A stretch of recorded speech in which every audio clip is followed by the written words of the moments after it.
Alors bonjour à tous et bienvenue à cette webconférence qui portera donc aujourd'hui sur le Lean Digital et plus particulièrement sur le Data Driven Factory. Brièvement, je vais me présenter. Donc je suis Camille Lambert, je suis chargée de projet marketing digital au sein de la société XL Group. Et aujourd'hui, la session sera animée par deux de nos consultants, donc Michael Sylvestre et Guillaume Redon. Alors, du coup, sachez que vous pourrez poser vos questions tout au long de la session via le petit module de chat que vous pouvez voir en fait en haut. Vous avez une petite bulle qui vous permet en fait de discuter. C'est la conversation et c'est là-dessus que vous pourrez poser toutes vos questions. Et du coup, Guillaume et Michael essaieront d'y répondre tout au long de la session. Pour le confort de tous, sachez que vos micros et vos caméras sont coupés, ce qui permet donc aux personnes qui ont un petit peu moins de connexion de pouvoir suivre la webconférence correctement. Pour ce qui est des slides et du replay, comme je vous disais tout à l'heure, vous recevrez un mail début de semaine prochaine de ma part avec tous ces éléments. Alors brièvement et rapidement, je vais vous présenter la société XL Group. Alors nous sommes un cabinet de conseil et de formation spécialisé dans le domaine de l'excellence opérationnelle. Nous sommes implantés en France depuis plus de 30 ans et nous avons donc une antenne à Paris, à Grenoble, à Reims, à Lorient et à Lille. Et nous avons également une filiale en Suisse depuis maintenant 2014. Donc je vais maintenant laisser la parole à Guillaume et à Michael et je ne vais pas en dire plus. Et je vous souhaite à tous une excellente webconférence. Merci Camille et bonjour à tous. Merci encore de nous rejoindre pour cette nouvelle webconférence qui sera consacrée, comme plusieurs fois chez XL, au Lean Digital, thème que nous creusons de plus en plus chez nos clients avec bien sûr toutes les tendances et les possibilités du moment. Donc je serai avec Guillaume qui m'accompagnera dans un deuxième temps quand on ira un petit peu plus dans le dur avec de la stat. C'est Guillaume qui vient avec moi et qui me file un coup de main. Donc c'est des sujets qu'on partage beaucoup tous les deux et ensemble chez XL. Et ce qu'on va vous présenter là, c'est à la fois un petit peu des tendances du moment qu'on peut lire et observer chez nos clients et le fruit de quelques journées, semaines et mois d'intervention chez certains clients qui se reconnaîtront peut-être et qui sont peut-être avec nous aujourd'hui. Donc encore merci, installez-vous confortablement et c'est parti. Quand on parle data, on va parler d'enjeux par rapport à notre monde qui est dit VUCA. Alors, je pense que ce thème-là, vous qui nous suivez régulièrement, on l'aborde dans plusieurs webconférences et assez régulièrement. On n'est pas les seuls d'ailleurs chez Excel parce que c'est une vraie tendance du moment. On en parle notamment en supply chain avec le DDMRP. Ben là, on va retrouver nos data pour nous aider justement dans ce monde-là avec comment faire face à de plus en plus de perturbations dans nos business qui sont très volatiles et de plus en plus. L'année qui vient de s'écouler l'est encore plus, mais le futur le sera également. On n'a pas de tendance à l'amélioration là-dessus. Donc la question, c'est comment est-ce on va s'adapter à ces mondes-là de plus en plus volatiles et donc de plus en plus incertains. Incertains dans la difficulté de prévoir. Avant, on était dans des modèles où on était sur des business beaucoup plus stables qui nous permettaient d'avoir une certaine prévisibilité dans les opérations, donc les comptes de résultats, donc la capacité à anticiper un certain nombre de problèmes qui deviennent de plus en plus difficiles à voir arriver et donc à gérer avec les équipes. Donc, c'est ce qui nous amène à engendrer deux facteurs. C'est un, la complexité de compréhension de nos problèmes dans les organisations. Si ça bouge plus vite sur plus de business, parce que de plus en plus, on a des produits qui se lancent plus rapidement et des services associés à ces produits plus rapidement. Donc, des flux qui sont perturbés très vite. Et cette complexité-là, il va falloir qu'on arrive à l'appréhender d'une manière différente. C'est là-dessus que la data va nous aider. Et surtout, au-delà de cette complexité, s'il y en a plus et qui sont plus complexes, ça veut dire que nos solutions, elles sont plus ambiguës qu'avant, dans le sens où, elles sont différentes, c'est-à-dire que les solutions d'avant qui fonctionnaient, elles marchent de moins en moins bien. C'est pas qu'elles ne marchent plus, mais il va falloir changer un peu de logiciel à certains moments. Et puis surtout, elles sont pas binaires. C'est ça que veut dire ambigu. C'est on cherche trop souvent des réponses et des solutions simples, blanches ou noires, et en fait, c'est plutôt gris ou gris clair ou gris foncé, et c'est même parfois gris clair le matin et gris clair l'après-midi. Donc, comment arriver à s'adapter aussi vite pour arriver dans nos solutions, à être aussi précis dans nos opérations pour être le plus adapté possible. C'est l'enjeu de la data. Et cette complexité, on va l'appréhender avec des chiffres, on va la mesurer, on va la rendre visible parce qu'on aime beaucoup ça dans le Lean et dans nos démarches de transformation pour que ce soit très accessible par les opérationnels. Et ensuite, on y rajoutera un petit peu plus de complexité mathématique avec Guillaume, si tu le permets, Guillaume. Je crois que tu as coupé ton micro, Guillaume. Il n'y a pas de souci, c'est ce que je disais. Mais d'abord, on visualise. C'est ça. On va commencer par ça. Oui, on peut faire plus de choses avec la data. C'est aussi pour ça qu'on en parle aujourd'hui. Et c'est pour vous le présenter, des choses qu'on peut faire, mettre en œuvre et croiser chez certains de nos clients qui sont intéressantes à partager aujourd'hui. N'hésitez pas d'ailleurs à poser vos questions. Je n'ai pas vu si on avait, mais on y répondra au fil de l'eau, soit en texte, soit Guillaume m'interrompra si besoin. Donc, plus de possibilités avec la data, oui, parce qu'elles sont plus accessibles. Alors, vous avez maintenant des solutions du marché, on a mis des petits pictos, mais du SharePoint, du Google Drive, plein de solutions très pertinentes et qui facilitent un peu la transparence et la résolution des problèmes un peu de partout avec cette diffusion de la donnée. Donc ça, c'est un vrai point fort et ça s'améliore tous les jours. Pareil pour aller chercher des données qu'on n'avait pas dans le passé sur des machines, y compris anciennes, avec des outils, ce qu'on appelle l'IoT, l'Internet of Things, l'Internet des objets, qu'on croise beaucoup dans l'industrie, qui permettent d'installer des petits capteurs de plus en plus intelligents au plus proche des machines, ou parfois d'aller directement se connecter sur les machines et les automates eux-mêmes avec des interfaces qui sont maintenant standardisées pour les remonter dans des univers de données. Qui nous amène encore plus de pertinence potentiellement dans les analyses et les solutions. Et puis, une fois qu'on a capté ces données, qu'on les a partagées, les outils qu'on verra juste après, ça sera comment les traiter. Les traiter avec de la stat et du Six Sigma, on parlera un peu de variabilité, on parlera de big data, parce qu'il y en aura tellement on va aller en chercher qu'il va falloir trouver des moyens avec beaucoup plus qu'un ordinateur pour traiter les données, justement pour un peu plus anticiper et aller vers de l'intelligence artificielle. Donc ça, c'est les vraies possibilités pour répondre aux enjeux que je viens de vous exposer. Et malheureusement, c'est comme tout outil, hein, rien n'est parfait. On a aussi des limites qu'on constate malheureusement encore trop fréquemment dans nos organisations. Alors bien sûr, pas de partout, il faudra aussi pondérer en fonction de la maturité de chacun, de là où on en est, mais c'est bien ça qu'on cherche à savoir en fait chez XL quand on arrive, c'est de se dire... on aurait presque pu mettre en vert le premier point, qui est de dire que les organisations elles ne manquent pas de données, c'est vrai. Malheureusement, le fait d'en avoir, parfois on en a trop. Et quand on en a trop, ça nous amène pas forcément à des bons résultats. Donc, parfois trop de données, des données qui sont parfois trop loin du terrain, ou en tout cas pas pertinentes pour le terrain, qui sont peut-être trop centrées sur le reporting, on va en parler juste après. Et puis, on va zoomer juste après sur le silo qu'on a parfois dans les organisations, malheureusement trop souvent, qui va se retrouver dans nos données qui seront disséminées dans les différents services et pas forcément en lien, ce qui va nous amener, en fait, en conséquence, à avoir des problèmes qui sont récurrents dans l'organisation. Et bizarrement, on pourrait se dire, avec autant de données, avec autant de capacités, en fait, les problèmes anciens, on pourrait les résoudre de manière beaucoup plus facile. Malheureusement, c'est pas le cas parce qu'en fait, c'est pas la donnée qui va résoudre le problème. Ça, c'est un autre problème, c'est qu'en fait, c'est les humains qui vont utiliser les données.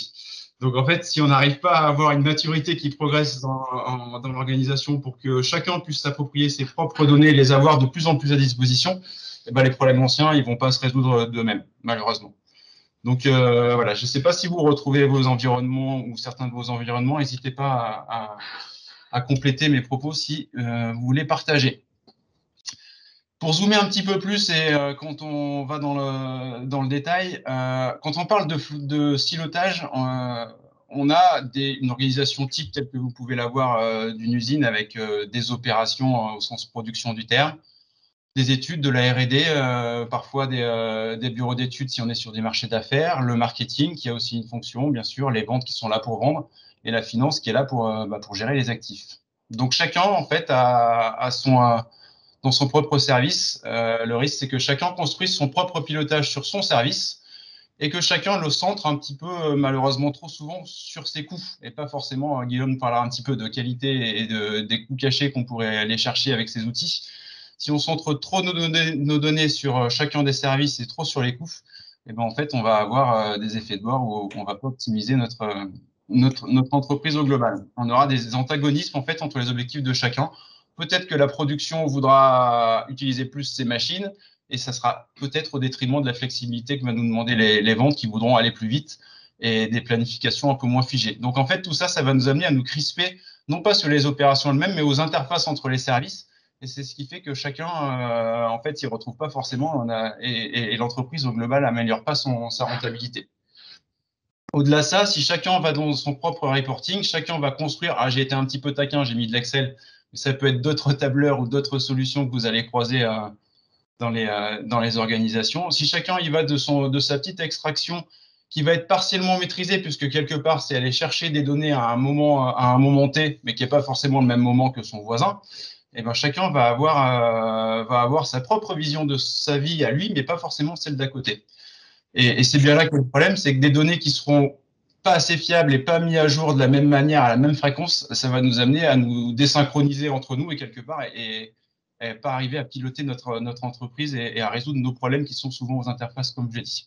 Donc des données peu fiables, pas assez challengées, et puis surtout, est-ce que les données qui sont dans chacun des services, est-ce qu'elles sont centrées sur les opérationnels au sens, par exemple, les opérateurs, les conducteurs de machines, ou est-ce que ce sont des données de reporting qui sont demandées au management pour les remonter à leurs responsables? Dans ce cas-là, on aura du mal à aller chercher des données assez pertinentes pour le terrain et à résoudre des problèmes opérationnels. Donc, c'est tous ces enjeux-là qu'on va aller chercher et on va se dire, les données, elles ne montent pas. C'est quoi une donnée qualitative et c'est quoi une donnée pertinente pour piloter l'entreprise d'un point de vue opérationnel et au global? C'est ça qu'on cherche à faire. Une fois qu'on a dit ça et qu'on a constaté ça, la question, c'est qu'est-ce qu'on fait? Les premiers pas, déjà, ça va être d'essayer de gommer le premier élément que je vous ai exposé sur le silotage. Comment est-ce qu'on peut faire? C'est de se dire, et c'est pas toujours évident de le faire, et comment est-ce qu'on peut lâcher un peu prise et lâcher tous nos fichiers Excel qui nous font du bien tous les matins, mais qui finalement sont peut-être pas nos meilleurs amis, et de se dire, est-ce que tout ça, est-ce que je peux pas centrer toutes ces données, non pas sur mon service, mais sur le flux? Parce qu'en fait, c'est ce qu'on expose souvent, c'est tous les bénéfices de notre entreprise sont liés à la vitesse d'écoulement de notre flux, au sens flux physique et flux d'information. Et tant qu'on n'aura pas réconcilié le physique et l'information, on aura ces problèmes-là. Donc, on va partir avec l'existant, c'est-à-dire nos fichiers Excel, et on va utiliser ce qu'on appelle des outils d'informatique décisionnelle. Je vais le détailler juste après. Des outils que vous croiserez avec des noms différents, du Power BI, qui est la solution Microsoft la plus connue, du Tableau, qui marche également très bien, et du ClickSense. Chez Excel, on n'a pas de dogme sur le sujet et sur l'outil qui soit statistique ou autre. Donc, ils marchent tous très bien. Ils ont quelques variantes, mais globalement, on a peu de limites avec ces outils-là. Et ils ont un réel intérêt, justement, pour créer des univers de données non plus localisés, mais le plus global possible, ce qu'on va appeler quelque part dans les organisations des cockpits. Des cockpits qui vont nous donner un peu l'état de santé de nos différents flux. On est bien d'accord que dans une entreprise, on a en général plusieurs produits, plusieurs services. Et bien sûr qu'il faut voir la performance à l'intérieur de ces flux-là. Et au plus on les globalise, au plus on va s'éloigner du terrain. Une petite astuce qu'on utilise beaucoup dans le Lean également, et comment faire quand je pars de rien? Et ben, quand je pars de rien, je vais dire sur un ou plusieurs familles de produits, et je vais regarder celui qui me pose le plus problème, et celui qui me pose problème en général, c'est le boulot, c'est-à-dire celui qui va le moins vite. Si vous avez dans vos opérations une machine ou un poste, ou dans les services également, ce sont également des postes au sens office du terme, commencer par les goulots et commencer par voir les données au plus proche du terrain sur ces goulots-là. Et petit à petit, on va les étendre dans les flux pour avoir une vision la plus globale du flux. Et après, on va changer de flux. Donc, partir du goulot, c'est une bonne astuce. C'est parce qu'en général, tous les bénéfices, ils sont liés à la vitesse du goulot. Toute minute perdue sur un goulot, c'est une minute qui ne sera jamais rattrapée. Et c'est pas en poussant que ça va plus vite. C'est ça. Peut-être même qu'en accélérant certains TRS de certaines machines, vous irez peut-être moins vite à la fin. C'est un autre débat. Et vous allez créer beaucoup d'encours. Donc, en fait, le goulot est une notion fondamentale qu'on va retrouver également dans la data et c'est là-dessus qu'on va se centrer. Une fois qu'on a dit ça, qu'est-ce qu'on va faire si on est sur le goulot ou sur le reste des opérations? Eh bien, on va aller chercher tout ce qu'on va mesurer pour nous permettre de piloter l'activité sur nos axes de performance, essentiellement sécurité, qualité, délai et coût. Je vous l'ai dit en introduction, les premiers indicateurs dans des environnements pas encore en termes de data hyper matures, ils vont être très centrés sur les coûts. Nous, ce qui va nous intéresser, c'est comment aller chercher des données qualitatives, et Guillaume vous en parlera un peu plus derrière sur la partie Six Sigma, et comment est-ce qu'on va pouvoir mesurer un peu nos délais, nos encours pour être sûr que tout ce qu'on produit, ce soit pas forcément pour du stock, mais vraiment pour le client. Donc, toutes ces notions-là, toutes ces mesures-là, on va les rajouter dans notre organisation et on va étendre ça petit à petit dans nos flux et autour de nos goulots.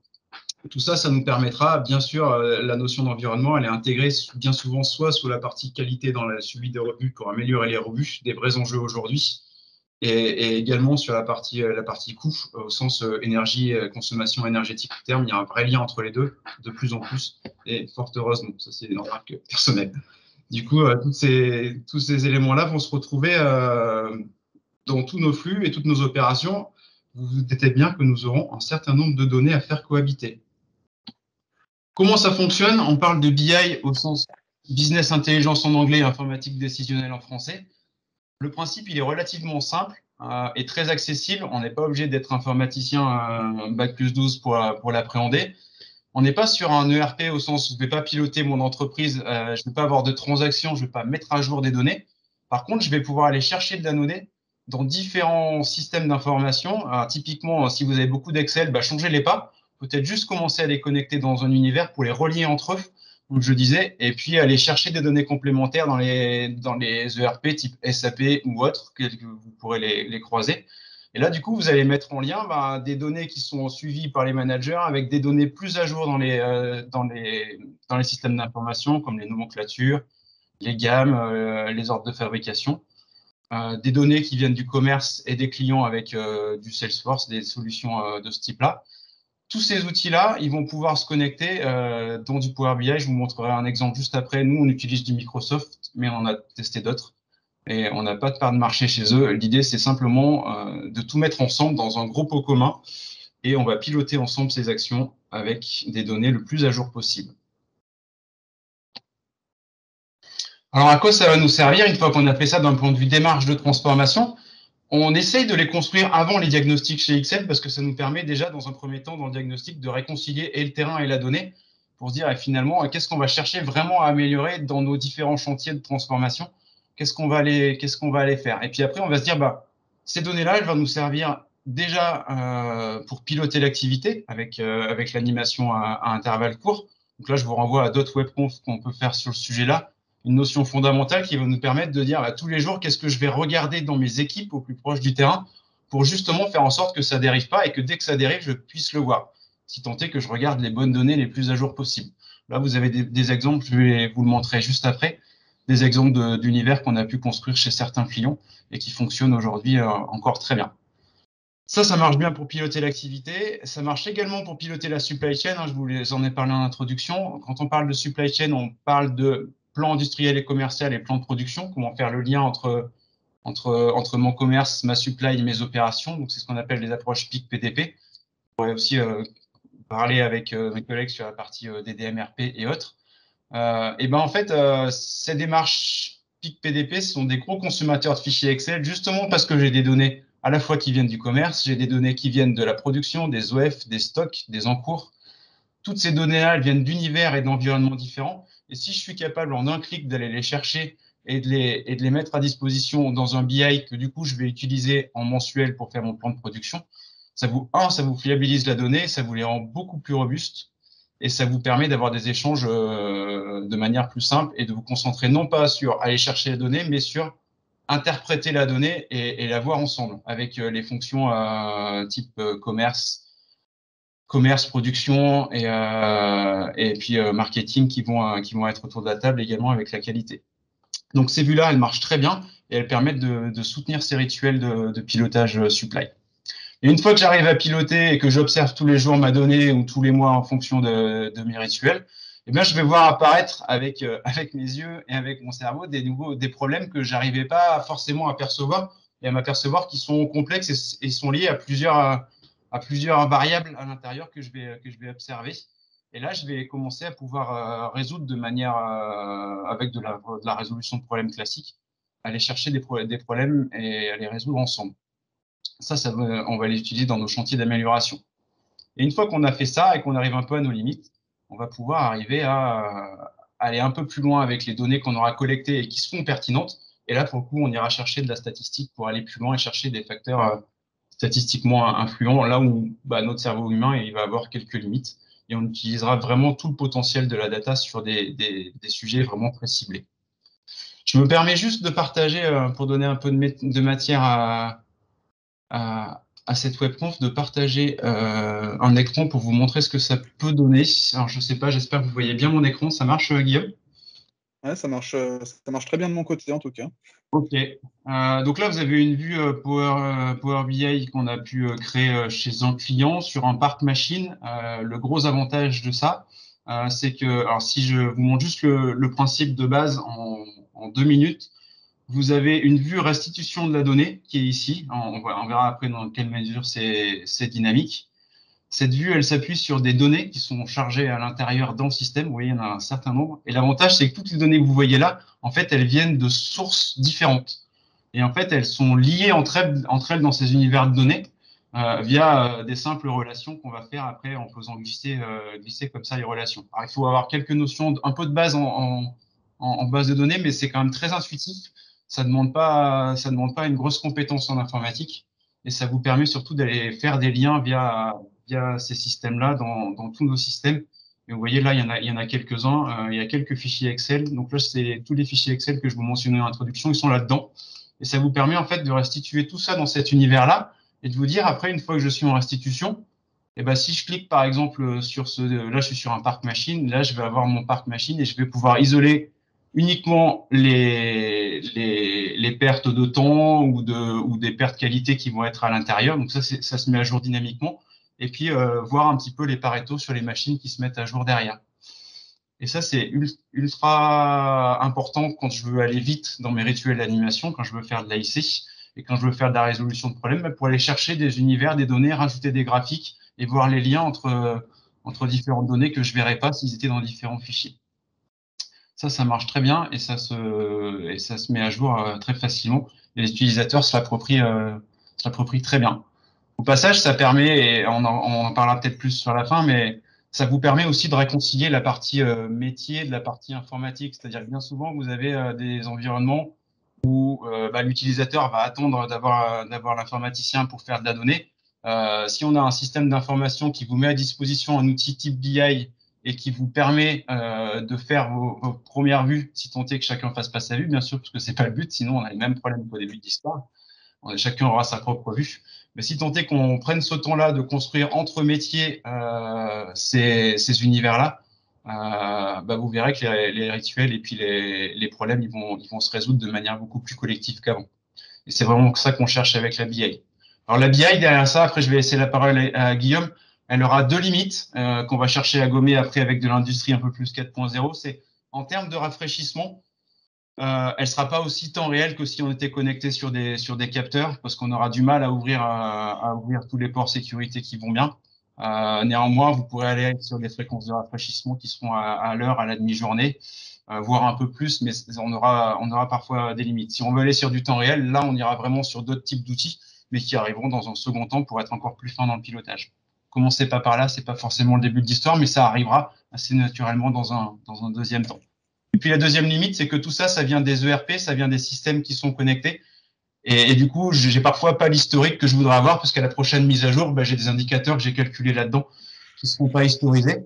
Mais ça, on peut le gommer avec un petit peu d'informatique. Si on se crée des petites bases de données parallèles, ça se fait, sur lesquelles vont s'appuyer le BI, mais ça rajoute un peu de complexité au système d'information. Et c'est pas ce qu'on fait en première approche. Voilà à quoi ça peut nous servir la BI, l'informatique décisionnelle, justement pour réconcilier la data avec les utilisateurs et les métiers, et puis permettre des échanges. Voilà, je vais laisser la parole à Guillaume pour la suite, pour vous montrer maintenant qu'on s'est mis d'accord sur qu'est-ce qu'on fait avec la data, comment est-ce qu'on peut aller un peu plus loin maintenant qu'on a des data pertinentes, Guillaume. Oui. Donc, ce que je rajouterais aussi sur ce que tu viens de montrer, c'est que s'il vous manque des calculs je vais faire le lien avec la data là-dessus, c'est vrai que vous pouvez aussi transformer les données et c'est assez simple en tout cas. Voilà, si on veut calculer un délai et qu'on a deux dates, une petite soustraction, on transforme les données, ça automatise derrière, donc c'est un côté assez pratique. Exact.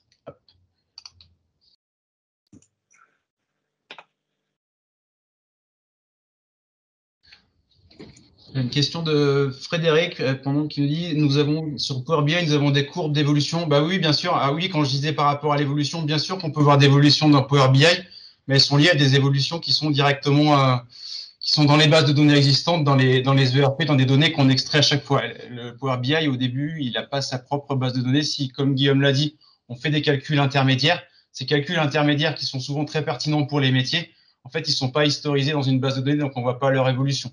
Typiquement, si on va mesurer des nombres d'encours qui sont extraits ou des nombres d'OF, bah, le nombre d'OF qui ont été soldés la semaine d'avant, on ne peut pas forcément les retrouver la semaine d'après. Mais ce n'est pas grave dans un premier temps, mais on sera peut-être amené à calculer, à mettre des bases intermédiaires. Voilà, pardon Guillaume, excuse-moi de t'avoir interrompu. Ouais, c'est un vrai travail collaboratif avec les métiers terrain, les métiers plus IT, les métiers plus data.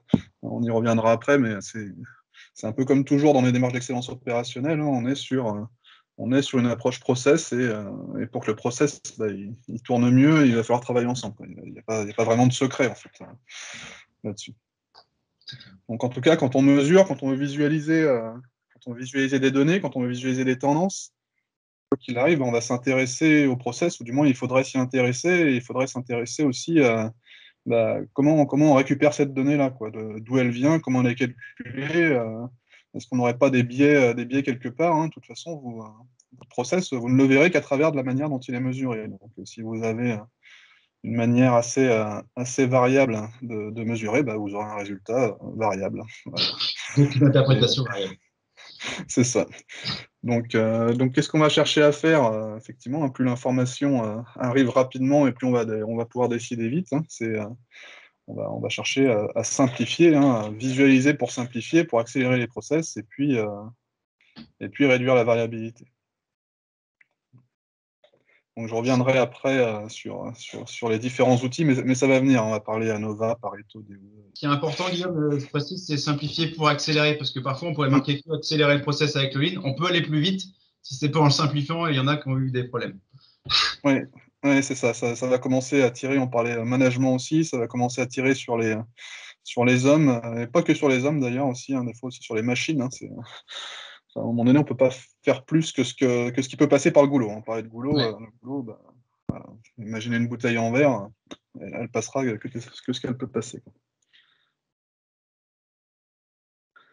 Donc, on va s'intéresser au process métier, au process data, au flux de data, on va les réconcilier entre elles. Voilà, et puis s'intéresser aussi à cette notion de variabilité. Hein. Généralement, la variabilité coûte cher. Hein. Et la variabilité, on en parle moins que finalement des tendances centrales. On va dire, je suis bon, en moyenne, je suis bon, hein, en moyenne, je suis bon. Okay. Mais qu'est-ce que ça donne? Qu'est-ce que ça donne sur ta variabilité? Qu'est-ce que ça donne sur tes étendues, hein, on va dire les écarts types? Parce que finalement, plus vous êtes variable et plus vous avez de chances d'être hors des attentes des clients, hors des limites de spécification. Et ça pose des problèmes, derrière. Hein. Généralement, le client, il se rappelle du jour où vous étiez hors des limites et pas du jour où vous étiez dedans, quoi. Ça marque plus. Donc, on va aller chercher de la data, on va aller chercher des statistiques pour visualiser, pour mettre en valeur. Mickaël vous a montré des graphiques, hein, pour mettre en valeur souvent ce qu'on n'arrive pas à voir, ce qui est sous la surface de l'eau, ou voir des influences entre différents paramètres. En qualité, l'écoulement qualité, il y a ce qui ressort, et puis il y a tout ce qu'on voit moins, tout ce qu'on ne voit pas, et il y a quand même aussi une partie qu'on arrivera difficilement à capter. Hein, les ventes perdues, c'est pas toujours simple à mettre en valeur. En tout cas, un client mécontent, il va en parler beaucoup, et ça peut vous faire rater des opportunités. Voilà. Donc c'est vraiment avec la stat, hein, c'est se donner une vision globale et surtout rendre visible ce qui finalement les pas ou les moins. Et rendre visible aussi les influences des paramètres les uns sur les autres. Alors c'est quelque chose qu'on a vraiment l'habitude de faire quand on va faire du Six Sigma, hein. On parle souvent de XI, de facteurs influents et puis de YI de sortie. Hein, c'est d'aller capter tous ces facteurs qui potentiellement peuvent influer sur vos indicateurs clés. Voilà, et voir qu'est-ce que ça donne. Est-ce que j'ai pas un modèle un modèle statistique qui fait que mes facteurs, ils influent bien sur ma sortie, ils influent sur la variabilité, ils influent sur la tendance centrale, pour améliorer le process. Et pour améliorer le process, on va forcément passer à un moment donné sur de la caractérisation de données. Parce que l'intelligence, elle est entre le sol et la machine. Hein, et parfois, quand on veut visualiser ces données, quand on veut mettre en valeur des problématiques, on se retrouve, ça ne marche pas. Ça marche pas pourquoi? Parce que des données, il en existe plusieurs types.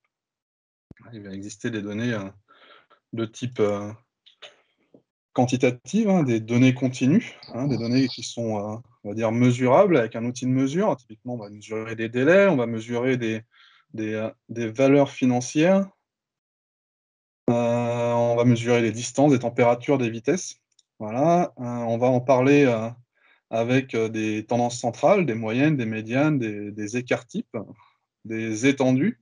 Voilà, et ces tendances centrales, ces tendances de dispersion, on va les utiliser de manière à ce qu'elles parlent aux équipes. Et ce qu'il y a, c'est que suivant la distribution de vos données, hein, soit ça ressemble, comme on peut le voir juste en dessous, une belle cloche à une belle gaussienne, on est bien répartis de chaque côté de la moyenne, et ça parle à tout le monde quand on va parler de moyenne. Quand on a des distributions qui sont décentrées, dire moi en moyenne je suis à une valeur X, et puis sur le terrain on va dire c'est étonnant parce que moi, généralement sur un délai, je sais pas, en moyenne on a 48 heures, et dire moi je suis plus souvent à 24 heures que 48 heures. Ouais, forcément, parce que y en a un qui parle en médiane et puis l'autre qui parle en moyenne. Donc c'est vraiment aller chercher ces notions-là et aussi aller chercher ces notions de dispersion, hein, de voir comment vous êtes étendu, hein, j'ai envie de dire, autour de vos tendances centrales. Et ça, c'est bon de le visualiser. Hein, ça peut être bon de parler avec des données, avec des valeurs. Il y a quand même une grosse partie de la communication qui passe par des visuels. Et pas hésiter à aller chercher des visuels, et je le répéterai certainement encore après, hein, avant d'aller chercher de la statistique complexe, visualiser, visualiser, visualiser. On ne visualise jamais assez, c'est ça qui va vous permettre d'avoir un fort impact.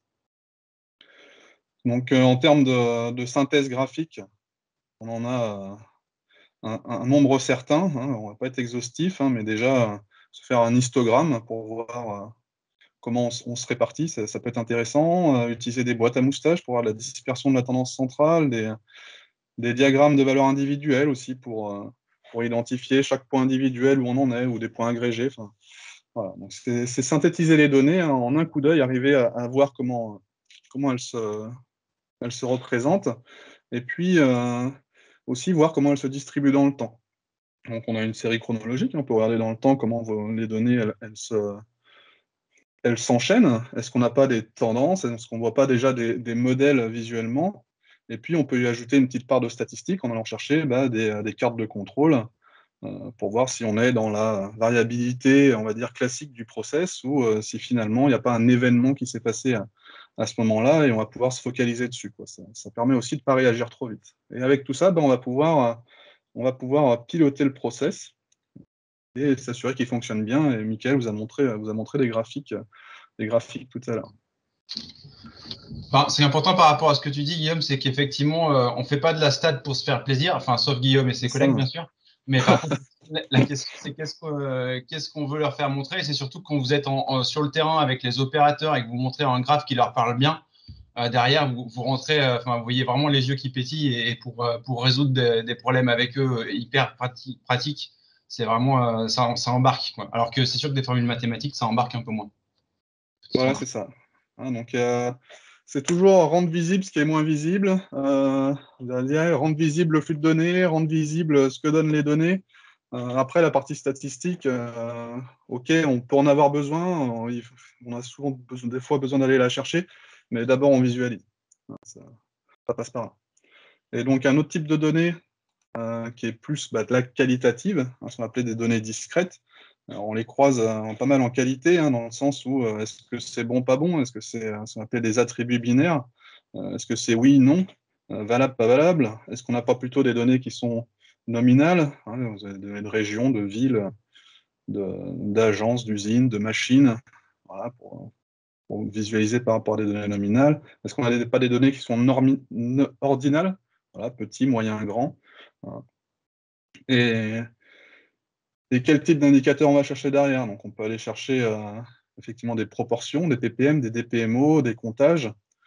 Tout ça, ça va être lié à certaines notions de loi de distribution aussi. Et puis, quand on veut visualiser, on a aussi des graphiques. Le fameux Pareto, qui est l'outil, j'ai envie de dire, c'est pas un de mes préférés, en tout cas, il en fait partie. Il synthétise assez rapidement les données, des diagrammes en bâton ou des graphiques en secteur. Comme tout à l'heure, c'est pas exhaustif, il y a quand même un certain nombre de graphiques qui existent, et aller chercher celui qui représente le mieux ce que vous voulez mettre en valeur. Donc, je vois, Mickaël, que tu lèves la main. Ouais, il y a une question intéressante, surtout intéressante, bien sûr, mais je vais en prendre une du coup de Moez qui nous demande, est-ce qu'on utilise, la théorie des contraintes pour agir sur le débit de la valeur ajoutée, 2, le lean management pour agir sur la vitesse de la valeur ajoutée, et 3, le lean Six Sigma pour agir sur la qualité de la valeur ajoutée. Alors, merci pour la question et puis surtout pour le découpage. En fait, tout ça, c'est en lien parce qu'en fait, la théorie des contraintes, pour nous, elle est complètement intégrée dans le lean, parce que quelque part, accélérer un flux, ça veut dire accélérer là où il y a le boulot. Donc en fait, la théorie des contraintes, et pour nous, le lean, c'est forcément la même chose, parce qu'on ne peut pas accélérer un flux si on n'accélère pas le plus long, quelque part, si on ne joue pas sur le débit de la bouteille, comme le disait tout à l'heure Guillaume. Et puis derrière, le Six Sigma, c'est pareil, au plus je vais l'accélérer mon flux, au plus, si jamais je garde la même variabilité en accélérant, j'irai plus souvent dans le mur. Donc, du coup, quelque part, c'est pas intéressant non plus. Donc, la question, c'est si j'accélère mon flux sans réduire la variabilité en parallèle, c'est quand même plus souvent un deuxième temps. Parfois, c'est un premier temps, le Six Sigma, parce qu'on est sur des process très précis. On sait qu'on a des grosses pertes de non-qualité, des process qu'on ne maîtrise pas. Il y a un vrai intérêt à démarrer par le Six Sigma. Sinon, c'est vraiment du lean management au sens c'est quoi mes flux, où sont mes goulots, et puis j'irai chercher du Six Sigma quand j'aurai besoin, j'irai chercher du pilotage quand j'aurai besoin de pilotage, du standard, tout le reste. Tout ça, ça se met ensemble. Il n'y a pas de priorité en fait. Ça dépend du besoin. Et ça passe vraiment par la cartographie, la cartographie du flux de valeur, cartographie du flux d'informations, mettre en valeur les problématiques, et puis on va les attaquer avec des fois plus de la data, des fois plus du lean, plus du Six Sigma, mais c'est vraiment une approche globale quand on fait de l'excellence opérationnelle, c'est aussi s'adapter à la problématique. Yes. Quoi qu'il arrive, c'est la rendre visible, parce que parfois elle n'est pas forcément, c'est pas forcément trivial. Voilà. Donc, est-ce que Minitab fait tout ça? Minitab, il en fait une partie. Minitab, il fait pas tout. Il y a plein d'autres outils qui existent aussi. La réponse, elle va être variable. Ça dépend ce que vous voulez faire. On va en parler juste après. On en parle juste après. Ouais. Donc, en termes de suivi dans le temps, on peut faire des suivis chronologiques. On peut aller chercher des cartes de contrôle. Voilà, et puis on va suivre la qualité du produit.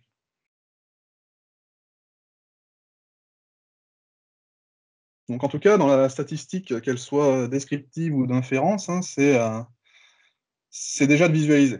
Le poids des mots, le choc des photos, un magazine qui le dit très bien. La première chose à faire, c'est de visualiser, mettre en valeur. Visualiser, ça permet de partager. Derrière, on va aussi avoir besoin de valoriser. Il faut parler avec des données, il faut être factuel. Tout l'enjeu aussi, c'est bien de factualiser les choses. C'est plus j'espère, je crois, je pense. Voilà, on en est là. On va factualiser quoi avec des niveaux de capacité? On peut parler de capacité process, on peut parler de capacité du moyen de mesure. C'est quand même intéressant de se poser la question à un moment donné. Est-ce que je mesure bien? Est-ce que je ne génère pas des biais de mesure? Voilà. On va parler aussi de stabilité du process. On parlait des cartes de contrôle tout à l'heure. Est-ce que mon point en question, qui me semble quand même vachement éloigné de ce que je fais d'habitude, il est simplement lié au hasard ou pas? Est-ce que mon process est stable? Est-ce que c'est une cause aléatoire, donc ça fait partie du process, ou est-ce que vraiment on a quelque chose d'assignable? Et dans ce cas-là, on va aller faire une action, typiquement une résolution de problème, et puis sur tout ce qui est aléatoire, on va peut-être plutôt aller chercher du Six Sigma. Voilà, en tout cas, ça permet de bien réagir et de réagir de la bonne manière. On va aller aussi chercher voilà, quelles sont peut-être mes différences de moyenne, quelles sont mes tendances, quelles sont mes valeurs médianes, mes étendues. Quelles sont mes différences de proportion, voilà, chercher des modèles d'influence entre des entrées et des sorties. Voilà, y égale f de x plus tout ce qu'on ne peut pas expliquer, un poids en r carré, hein, et puis une validité statistique. Et tout ça, ça va nous permettre de quoi? Ça va permettre de confirmer des influences. Je répète jamais assez, mais corrélation n'est pas causalité. Hein, j'ai eu des problématiques où finalement on avait tendance des fois à suivre des caractéristiques techniques en fonction de la température, et puis finalement c'était pas tant la température qui était en cause, c'était la capacité de maintenir de l'humidité dans l'air suivant les températures. Donc c'était plutôt l'humidité relative qu'il fallait aller chercher, voilà, que la température en elle-même. Et puis derrière ça, on va simplifier les modèles, hein, le juste nécessaire, hein, ça sert à rien d'avoir des milliers de facteurs, on va garder les plus importants, et puis derrière on va pouvoir prédire des résultats. Et donc, qu'est-ce qu'on a à dispo en termes d'outils statistiques, hein? On a toute la famille des régressions. Alors, des régressions avec des données quantitatives. On peut faire des régressions logistiques avec des données qualitatives, hein, et bien visualiser mes droites et des influences. On peut aller chercher des tests d'hypothèses, donc des différences de moyenne, de médiane, d'écart type. Hein, il y a un certain nombre de tests, des tests qui existent. J'ai envie de dire, il y a un test pour tout ce que vous voulez faire généralement. Voilà. Et puis, on peut aussi aller chercher des modèles, typiquement modèle linéaire général, ANOVA. On va être, tout comme dans la régression, on va bosser en multivarié. Hein. On a plusieurs paramètres qui peuvent influer. On veut savoir s'ils ne sont pas intercorrélés. On veut savoir si deux paramètres entre eux, ils ne font pas un effet waouh. Voilà. Donc, c'est vraiment aller chercher les différentes influences et les influences sur la sortie. Mickaël? Ouais, une question, je pense, pour revenir sur quelque chose que tu as dit, mais visiblement c'est bien de le repréciser. La question de Nissac, c'est de dire qu'est-ce que l'écart type nous permet de démontrer. Et qu'est-ce qui nous permet de démontrer? Si je prends l'exemple des délais en supply chain, c'est si je suis sur un process, une étape ou une usine qui doit sortir ses produits en 5 jours, eh ben, il y a parfois des clients qui nous expliquent que leur qualité de service, elle est bonne parce qu'en moyenne, ils sont à 5 jours. Et pour autant, on s'aperçoit que quand on regarde, si on est à 5 jours tous les jours, c'est bien, si on est moins de 5 jours. Mais si parfois on est à 8 jours dans 20% des cas et que dans 20% des cas, on est à moins de 3 jours, et ben vraisemblablement que c'est un problème. C'est un problème parce que ça veut dire qu'on a beaucoup de clients insatisfaits alors qu'en moyenne, on est bon. C'est ça l'intérêt d'aller chercher les écarts types, c'est justement d'aller chercher les insatisfactions alors que la moyenne, elle ne les mettra pas en avant. Je ne sais pas si ça résume, Guillaume aussi. Oui, puis ça permet de factualiser. Hein. On a des problèmes, enfin, des missions communes aussi avec Mickaël sur de la logistique. Et des fois, ça varie beaucoup en termes de volume. Et en fait, quand on commence à poser une moyenne ou un écart type, on se rend compte que dans 95% des cas, on sait qu'il y a tant de volume qui va sortir, quoi. Donc, voilà, ça permet de bien factualiser les choses. Et donc, quand on a une distribution qui est en forme de cloche, qu'on appelle la distribution normale, on sait que si on a plus ou moins un écart type autour de la moyenne, on a 68% des données, hein, à grosse louche. Dans plus ou moins deux écarts types, 95%, et dans plus ou moins trois écarts types, 99,7%. Donc ça aide vachement, quoi. Enfin, quand on commence à le maîtriser, c'est pareil, il y a toujours une notion de culture de la donnée, comment on approche la donnée. C'est plus fluide. Voilà. Mais ça vient en allant, hein. On n'est pas avec un calcul d'écart type dans la tête, avec des tests statistiques. Ça s'apprend et puis ça vient avec le besoin. Et souvent, quand ça vient avec le besoin, ça met une certaine logique et c'est plus simple de comprendre à quoi ça sert. Yes, alors on avance un petit peu, Guillaume, parce que je crois que le temps passe pas mal. Ouais, c'est tellement passionnant que qu'on a tendance à y passer du temps. Donc, Mickaël vous montrait tout à l'heure ce qu'on pouvait faire dans le BI avec de la statistique descriptive. C'est déjà très riche. Dans le BI, dans Power BI en tout cas, ce qui est bien pratique aussi, c'est que ça porte du R, ça porte du Python, hein, qui sont quand même des standards dans le métier de la stat, et qui sont ouverts en fait, hein, qui sont libres. Donc là, vous voyez une visualisation, visualisation BI avec les fameuses boîtes à moustaches, et puis au-delà de la boîte à moustaches, au-delà de la statistique descriptive, on peut aller chercher avec du code, avec les lignes qui vont bien, aller chercher aussi la statistique d'inférence, voilà, avec les fameuses valeurs de P, hein, des p-values, pour Alors en fait, dire est-ce que c'est statistiquement influent. Pour préciser, par exemple, l'exemple qu'on prend sur les boîtes à moustaches, c'est de comparer, par exemple, des équipes de basket ou si vous voulez comparer des équipes de basket au niveau de la taille, bah, si vous mettez des équipes, si tout le monde fait 1m90, vous aurez des boîtes de moustaches où tout sera à 1m90. Et puis, au plus vous aurez des grands, au plus vous aurez des petits, au plus la boîte à moustaches, elle va s'étirer. Donc, ça vous permet comme ça de comparer des échantillons pour voir s'ils sont plus ou moins variables, s'il y a plus ou moins de variabilité à l'intérieur. Voilà, c'est ça. Donc, dans le cas présent, ben, on a différents types de moyens de réception d'une demande client et c'est voir en fonction du type de demande client. Ah oui, c'est ça. Courrier fax, est-ce que c'est Internet, est-ce que c'est du téléphone, d'avoir une notion de la tendance centrale, hein, donc là on la voit bien, et puis de l'étendue aussi. Ça veut dire que quand c'est par Internet, c'est OK, 13,6 Ouais. jours, et puis ça va de 6 jours à 25 jours, quoi.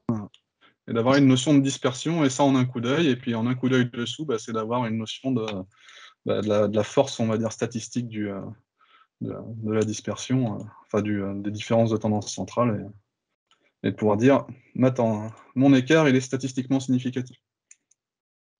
Et ça aide à la décision, et ça met un peu plus d'impact, en fait. OK. Quelle est la différence entre ANOVA et ARIMA? Alors ça, par contre, je te laisse répondre, Guillaume. C'est une excellente question. ANOVA, analyse de la variance. On va regarder aussi la dispersion, voir entre des écarts internes et entre groupes et les écarts au global, et puis aller chercher des ratios, hein, avec du Fisher pour voir si c'est statistiquement significatif.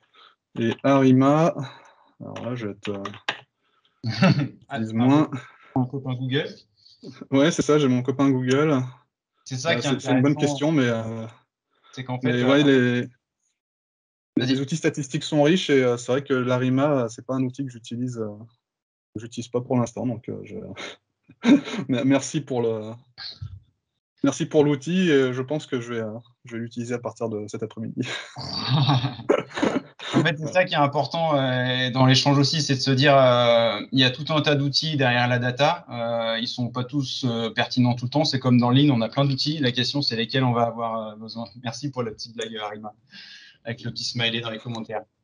Et en fait, c'est ça, c'est de se dire, qu'est-ce que je veux faire, et derrière, j'irai chercher l'outil. Et c'est exactement le sens après de la suite de la présentation. Hop, je te laisse reprendre la main, Guillaume, pour la suite. Ouais. Est-ce que j'ai repris la main? Ça semble être le cas. Alors, j'ai un peu de latence. Voilà. Vas-y. Donc, non. Donc, vous avez des données, vous voulez voir les influences. Parfois, on n'a pas les données, donc il faut aller les chercher. Le Six Sigma, c'est bien pratique pour ça. Parfois, on a des gros volumes de données, hein, et ça va être, c'est justement le sujet, c'est d'aller chercher. On va être dans la big data, et dans la big data, on va avoir parfois des modèles qui vont être identiques. On va chercher des outils statistiques qui peuvent être identiques, mais on va aussi des fois aller chercher d'autres outils statistiques. Donc, big data, c'est grosses données, c'est comment attaquer des grosses bases de données. Des bases de données ou des volumes qui finalement sont tellement importants que des fois on ne peut pas les stocker que sur une seule machine, donc c'est sur plusieurs machines. S'il y en a tellement que visuellement ça peut être un peu compliqué, ça sort un peu des capacités, et en tout cas, quoi qu'il arrive, toutes ces données-là, il va falloir. C'est intéressant de les utiliser parce qu'elles sont riches en informations. Il va falloir les prédigérer. C'est ça, les prédigérer.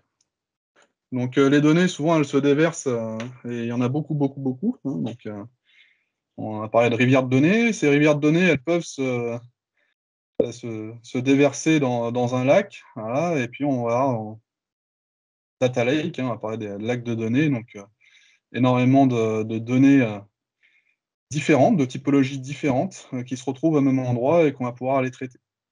Voilà, donc ces données-là, il va falloir les traiter, il va falloir les stocker, il va falloir pouvoir les analyser. Il va falloir pouvoir les extraire en fonction de la besoin et de la problématique qu'on a. Voilà, et puis pour donner pour donner une réponse rapide plus une tendance. Hein. Sur du gros volume de données, en termes de qualité de données, on va peut-être être, moins bon. On va avoir de la donnée manquante, on va avoir un paquet de biais. parlait tout à l'heure de R carré, des puissances des modèles des R carrés qui vont être plus faibles. Mais voilà, on veut mettre en valeur quand même des tendances, des influences. Et pour faire ça, on va aller chercher d'autres outils. Donc des outils, on parlait tout à l'heure de Minitab. Donc oui, dans Minitab, on a des outils. On a aussi GMP qui en sort. On a aussi Statistica. Enfin, ce serait difficile de faire toute la liste des outils statistiques qui existent.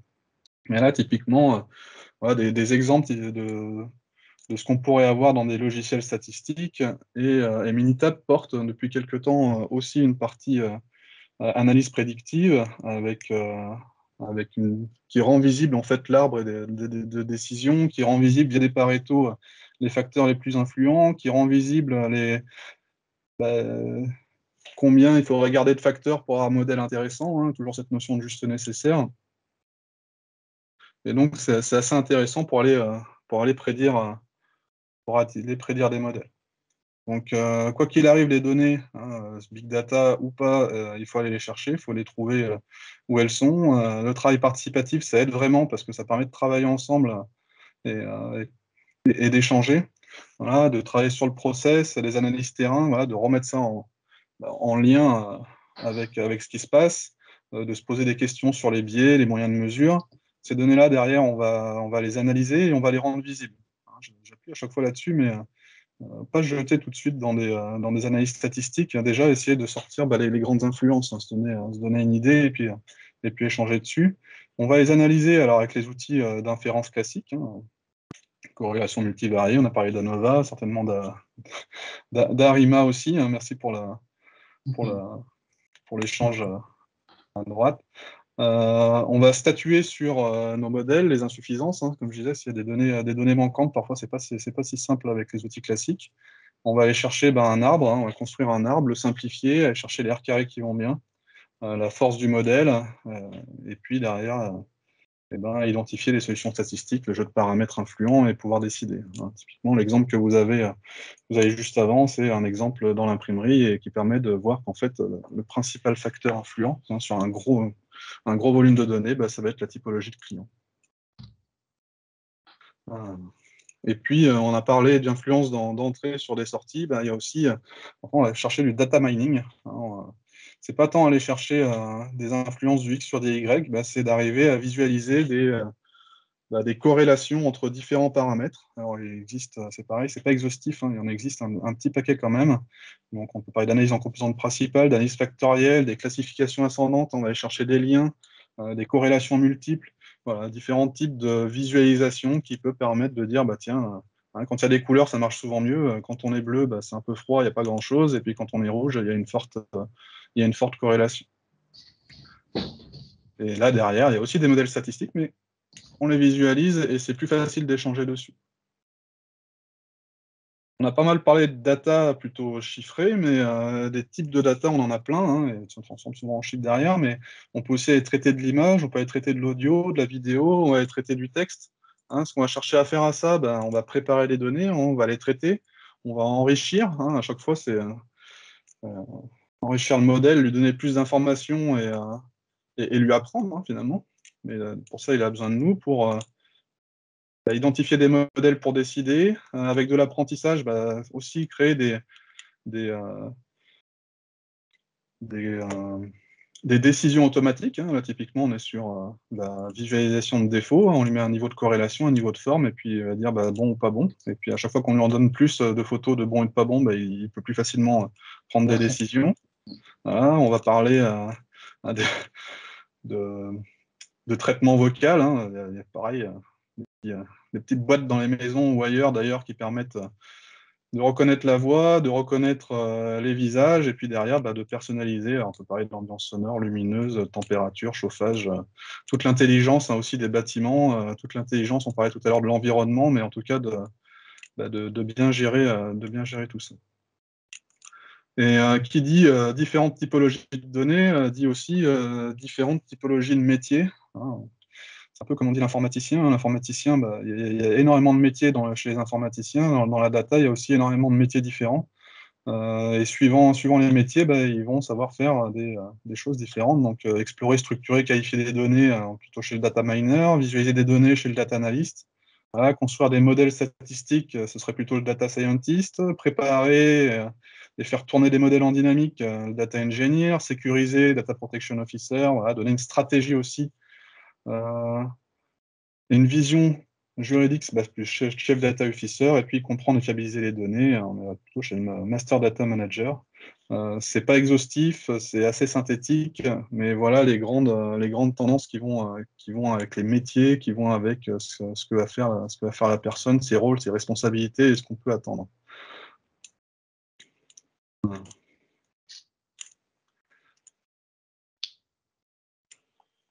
Je vois que le temps passe, il est temps de conclure, effectivement. Ah, vous avez bien compris, c'est pour ça que je laisse un petit peu le sommaire avant de conclure, c'est que tout ça, ça se fait pas en 2 jours, ça se fait pas tout seul, c'est ce que vient de dire Guillaume, parce qu'il y a quand même quelques métiers qui sont nés à force d'aller de plus en plus loin dans la data. Une fois qu'on les a déjà trouvés, qu'on a trouvé les bonnes et qu'on les visualise, on peut aller très loin. Ça demande aussi d'autres compétences et d'autres organisations derrière, et forcément, ça va bouger aussi à l'intérieur de nos organisations traditionnelles avec des métiers systèmes d'information qui prennent de la place et des métiers qui montent en compétences aussi, des métiers au sens production et tous les services de l'entreprise qui vont intégrer de plus en plus de digital dans leur propre fonctionnement. Et en fait, j'espère aussi que vous avez pu comprendre pendant cette heure que tout ça, en fait, c'est pas une question vraiment d'outils parce qu'il y en a de plus en plus, ça continue de s'accélérer et on en crée peut-être même un peu trop. Mais en tout cas, la question c'est quoi le besoin et qu'est-ce qu'on veut en faire finalement, quoi. C'est entre les besoins qui sont ceux de l'organisation et du pilotage dont on a parlé en introduction, parce que oui, en fonction de nos problématiques, est-ce qu'on veut piloter mieux tous les jours ou est-ce qu'on a des process très critiques à les mettre sous contrôle? Ce ne sera pas les mêmes outils, donc ce ne sera pas les mêmes technologies. Est-ce qu'on aura besoin d'IoT pour aller sur le terrain? Est-ce qu'on aura besoin de nouveaux outils statistiques pour mieux les interpréter, mais on a déjà de la bonne donnée? Je ne sais pas, ça c'est vraiment des choses qu'on a au cas par cas quand on a dans les différents environnements. Et puis tout ça, c'est en lien avec nos organisations et la partie système d'information elle-même. Qu'est-ce qu'elle nous propose dans notre entreprise? On l'a vu, il y a plusieurs outils. Ils sont tous globalement, ils sont tous performants. J'ai rarement vu des mauvais outils. C'est surtout qu'est-ce qu'on veut en faire et on ne sait pas toujours vraiment, une fois qu'on l'a dans les mains, ce qu'on veut en faire. C'est ça qu'on veut éviter, en tout cas quand on arrive nous. Et puis il faut bien se dire une chose, c'est quand on parle, pour terminer là-dessus, l'attractivité externe, c'est qu'au milieu de tout ça, chacun d'entre nous, les collaborateurs, et notamment au milieu de la data, alors pour les personnes data scientist ou autres, ce sont des métiers qui sont très, très recherchés et qui, du coup, en fait, compliqués à garder dans les organisations pour accompagner un certain nombre de personnes. Donc, beaucoup de turnover dans ces métiers-là parce que ça bouge beaucoup, les technologies avancent et les gens aiment bien changer aussi. Donc, il y a cette notion-là. Et puis, quand vous êtes aussi dans des organisations, y compris dans les opérationnels, je le disais tout à l'heure, quand on est avec des environnements très visuels où les gens s'y retrouvent bien, oui, on résout des problèmes et oui, ça aide à garder aussi nos forces vives dans l'entreprise et à gérer ce facteur-là avec nous. Donc oui, le centrage sur l'humain, c'est plus que jamais nécessaire dans les outils de la data comme par ailleurs. Et les outils ne manquent pas. La question, c'est qu'est-ce qu'on veut en faire. Et ça, c'est bien l'intelligence collective qui y répond. Voilà, en tout cas pour cette petite heure. Il est 11h59, en plus. On a été bon sur le timing. Pile poil dans le timing, si c'est pas beau. Ouais. Oui, dommage, c'est trop court, CAF, très riche, merci beaucoup. C'est aussi un peu de 10 heures pour nous, on en est encore là si vous voulez. Hein. mais c'est chouette, merci pour votre présence et puis pour les questions aussi pertinentes. Je laisse la main à Camille. Merci Guillaume. Du coup, voilà, des fois on prend un peu le temps à la fin de répondre encore à d'autres questions, mais là du coup il y en a eu pas mal, la présentation était assez riche, donc n'hésitez pas à nous contacter malgré tout si vous avez d'autres questions et on prendra le temps de vous répondre, il n'y a aucun souci. Du coup, juste brièvement, je vous présente les prochaines dates des webconférences. Donc la dernière de l'année sera sur le rôle et la posture d'un manager en environnement Lean et ce sera donc le 10 décembre prochain. Et on vous met également la première webconférence de l'année 2022 qui sera le 21 janvier sur les 5 fondamentaux du Lean. Voilà, écoutez, il est midi, donc on est pile poil dans les temps. Merci à tous pour votre attention. Merci Guillaume et Michael pour cette webconférence. Et je vous souhaite à tous un très bon appétit. Merci, au revoir tout le monde. Merci.